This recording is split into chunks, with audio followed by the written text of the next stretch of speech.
दोस्तों, जैसा कि हम सभी जानते हैं कि इस मृत्यु लोक में जिसने भी जन्म लिया है उसे एक ना एक दिन मरना ही है और यही दुनिया का सबसे बड़ा सत्य भी है। और दोस्तों, आपने गौर किया होगा या फिर देखा होगा कि हिंदू धर्म में जब भी किसी की मृत्यु हो जाती है, जब उसकी शव यात्रा निकाली जाती है तो शव के पीछे चल रहे लोग राम नाम सत्य है बोलते हुए चलते हैं। लेकिन दोस्तों, क्या आप जानते हैं कि शव यात्रा के दौरान ऐसा क्यों कहा जाता है?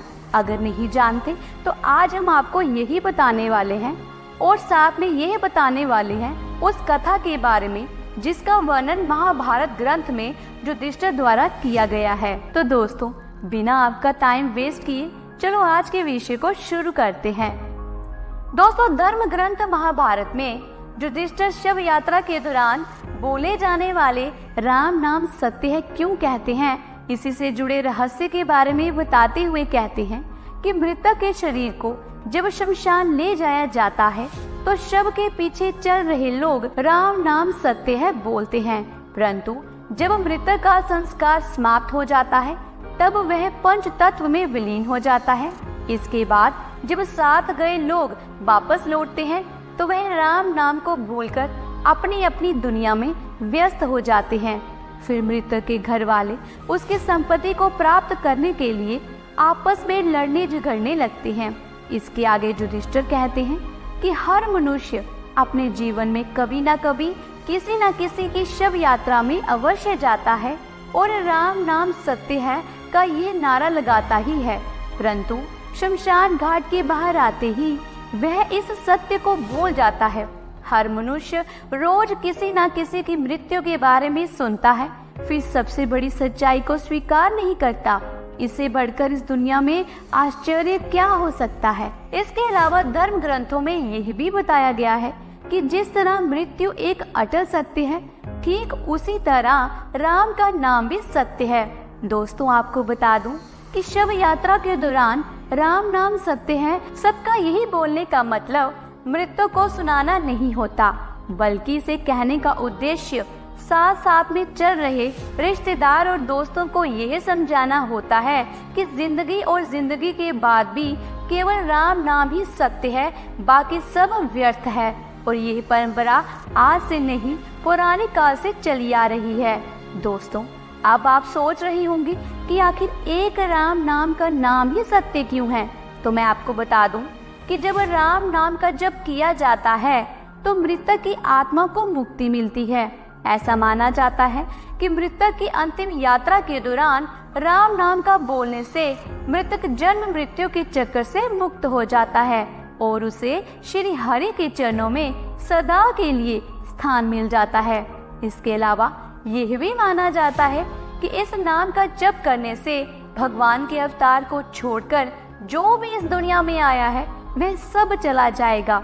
इतना ही नहीं, शास्त्रों में यह भी बताया गया है कि राम नाम जपने से मनुष्य के मन में बुरे विचारों का आना बंद हो जाता है, जिसके प्रभाव से मनुष्य बुरे कर्म करना छोड़ देता है और सत्य मार्ग पर चलने लगता है। सिर्फ इतना ही नहीं, इस मंत्र का जाप करने से मृतक के परिवार वालों को उसे भूलने में भी मदद करते हैं, क्योंकि जब भी किसी की मृत्यु होती है तो लोग काफी निराश हो जाते हैं।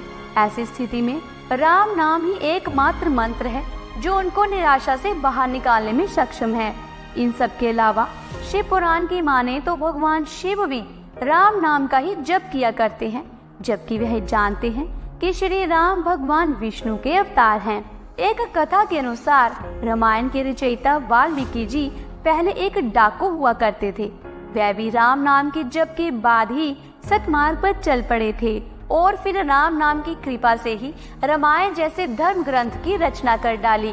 दोस्तों, इसके अलावा आप सबके लिए ये जानना भी आवश्यक है कि राम शब्द सिर्फ एक नाम नहीं है, बल्कि ये श्री हरि के चरणों में जाने का मार्ग भी है।